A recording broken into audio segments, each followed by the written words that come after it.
Welcome back to the Crochet Crowd as well as Yarnspirations.com. I'm your host Mikey. Today we're going to work on the log cabin crochet baby blanket, and this is a really neat concept. Very easy to be able to master. There's a lot of instruction, but it's actually more simpler than you may realize. And I'm going to talk about the construction of this because it really is kind of a build as you go, almost like building up Legos. So without further ado, I'm going to be taking you through this pattern. We're going to be using Bernat Softee Baby Chunky today. Really nice thick yarn and L crochet hook, size 8mm. So let's get started and look at this pattern in more detail. So inside the instructions we have a lot of blocks that we need to do. So it's just a matter of building up on top of each other. I decided to highlight the end of each one of the blocks that says ending on the WS, which means wrong side. So you can see that there's abbreviations right over here. So every time we go to end a block, we're always ending on the wrong side, which is really important to be able to maintain this kind of concept. I did a log cabin earlier this year and it does play a factor in it. So there's a total of 2 pages of instruction just like you see, and it includes the diagram format, and I want to take you through that diagram right now because I want to show you just in case that you get confused. So let's take a look closer at this diagram. So as we look at this diagram, you're going to notice the number 1 is in red and it's in between the 2 middle blocks. These are not 2 different blocks. What happens in this is that we're going to crochet and we're going to go up like this. So let's look at it like from this perspective, and you're going to crochet back and forth, and then midway through you're going to change the color to this.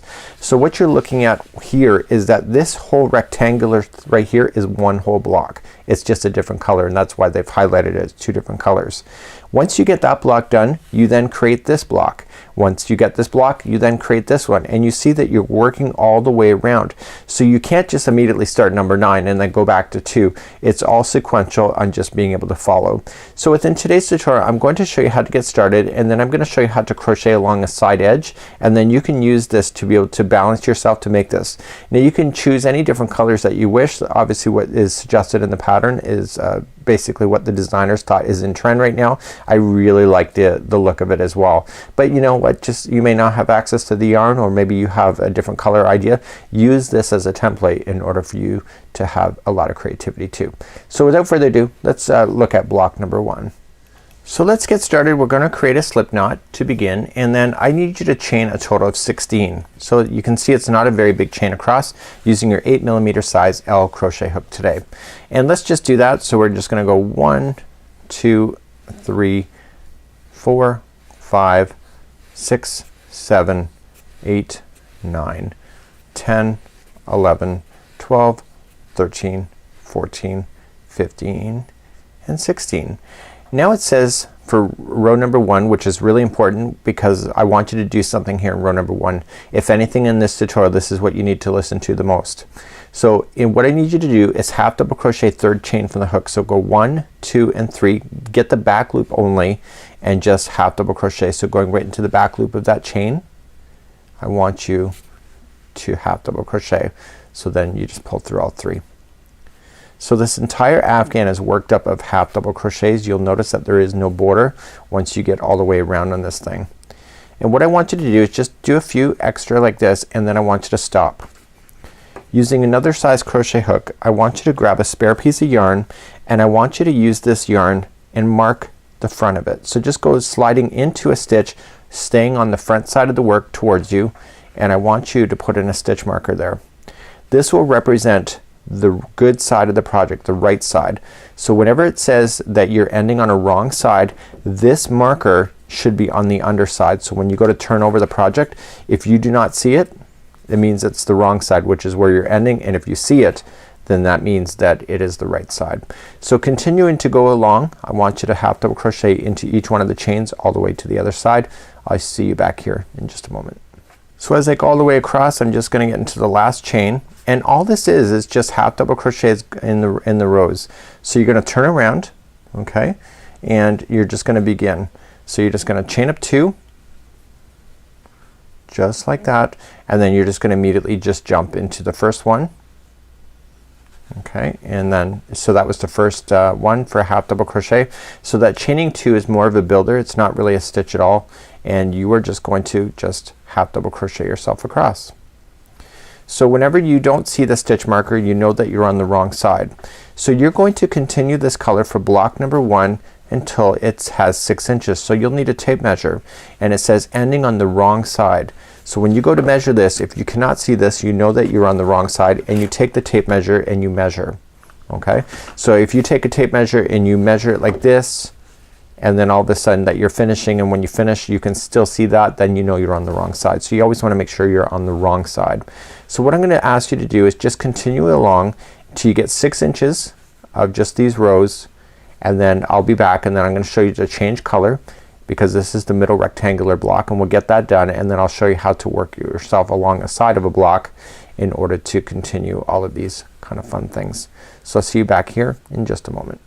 So a few minutes I left you, and I was telling you to get to your 6 inches, which I have, and I can tell I'm at 6 inches as well, because not only because I measured, but see this? The stitch marker is on the back side of this, so I'm looking at the wrong side of the project. So it says end on the wrong side row, which is where I am. Okay, so if that stitch marker was up on facing me right now, if it was like this and I was ending here, you can see it here. This is the right side of the project. So you have to end on the wrong side. So once you just finish this yarn off, this is block number 1, but this is not the completion of block number 1. We're going to do another 6 inches of a different color attaching. So let's turn our project back now to the right side, and we're going to start right over here. So let's grab our new yarn. Colors that we're going to do, again, Softee Chunky is the yarn of choice today, and we're going to get started with that next. So let's start our new color, and I'm just going to create a slip knot just for extra security, and I'm going to start right where I ended. Okay, so that's where this is, and this is the yarn being fed through, and I'm on the right side of the project right now. You can see that. Okay, so whenever we go to start a new block, you should be on the right side of the project with this facing up. So just keep an eye on for that. So let's just join it with the slip stitch and then chain 2, and then we continue then to do your half double crochets across. So just hide in your loose ends as you go, so just put them over top, and then just half double crochet into each stitch going all the way across. So you're gonna go another 6 inches then of this color, and what side are you going to finish off of? If you said the wrong side, the WS side, you were right.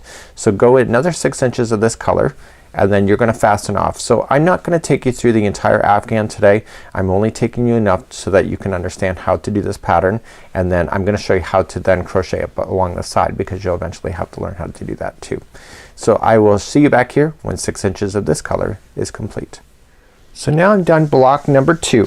Now block number 2, you have to finish on the wrong side. So look where that stitch marker is. See, this is the right side of the project. So that gives me an indication that I'm finishing on the wrong side of the project. Okay, so you want to do that when weave in your ends. So now it's time to move up to block number 2. So this was the middle block. So we're gonna turn it back so we can see the right side of the project again. And now block number 2, we're now gonna move along an edge. So in all the other blocks now, what's gonna happen is that you're always gonna be working with partial of one side and then a side that's normal.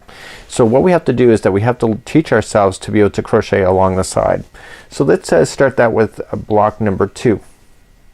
So we're gonna create a slip knot to begin, and we're gonna come up on the side here. Okay, right where we finished off. This is the side that we finished off. So we're gonna come to the other side, which is the right side of the project. Just look for this, and you're gonna come right up into a corner, and you're going to attach it with the slip knot and chain 2.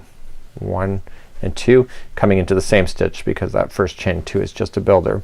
So now what you're gonna do is you're gonna work your way across. So I'm just moving my work here behind me, and it says that there's 27 half double crochets along this edge. So that was just one that I put in. So you can just kind of eye it up as you go along on the outside here, and just gonna put in 27. So just continue to go. If you start seeing your project buckle, then you know that you got too many stitches in. But what I would do is get in the habit of looking at the project and saying, okay, you know what, I'm going in between a row here, and then this one I'll go here, and just make it look really good. Okay, so don't rush the process of going across, but don't slow it down to the point where you're gonna have too many stitches in there too. So you want a total of 27 in this, and each one of the rows that you're going to start on, it's always gonna give you a count to give you accuracy to get it to lay down. You'll see that when it's hanging over on the child's crib, it's not buckling at all, so that means that the stitch counts are proper. So now we're just gonna continue along, the side here, and we're gonna get our 27 in. So all the other blocks, see I'm rushing, I was going too slow here. So what's gonna happen on all the other blocks is that you're gonna work along the side, and then eventually you'll pick up on one of these that is normal. So really kind of it's just a matter of getting used to working on it, I guess, on the side. So I'll see you back here in just a moment as I get myself all the way across and confirm that I have 27 going across. So I'm all the way across. I got 27. Just for as a full disclaimer, it took me 2 tries to get that 27 to make sure that they were equally spaced. Again, I'm learning as I go when I do some of these tutorials, and today is a great example of that.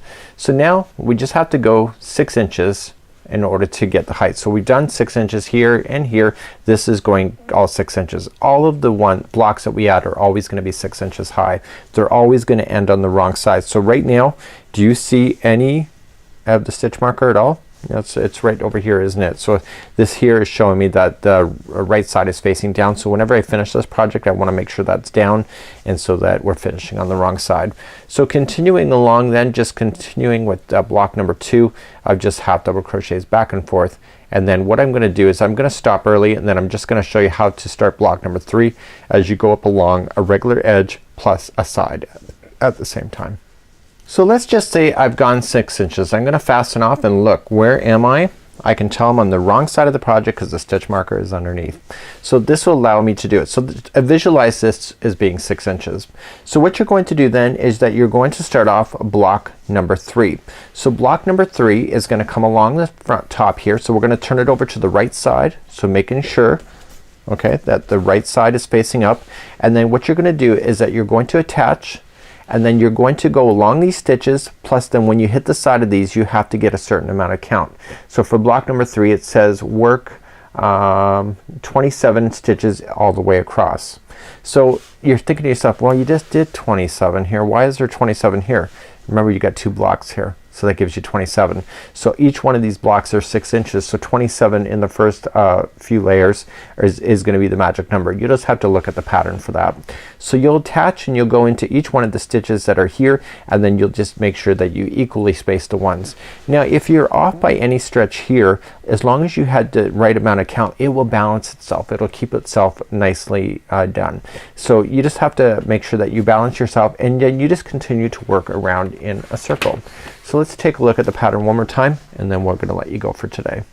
So as you continue along, this is block number 2 that we were kind of working on. You get it 6 inches, and then you attach the third one here, the fourth. So see, you just keep attaching as you go, and you keep working your way out in a big spiral just like this. So each one of these have a depth of 6 inches, which makes it quite easy to be able to master. Each block will get more and more longer for you, so it'll take a little bit longer each time that you complete a block, but once you get this done, it's actually really quite amazing in order for you to do it. So just remember that you always have to have something done that's already in the previous section before you can carry on, and with that, that's what you have for the log cabin. If you'd like to improvise any kind of log cabin for yourself, you can always stop just like I just did, and then just come up with something new, and then keep on going and let the creativity just speak to you as you go as well. The sky's the limit when it comes to creativity. As long as you maintain balance, you'll always be perfect every time. So until next time, this is the Baby Blanket Log Cabin by Yarnspirations.com. I'm your host Mikey. Have a fabulous day. We'll see you again real soon. Bye bye.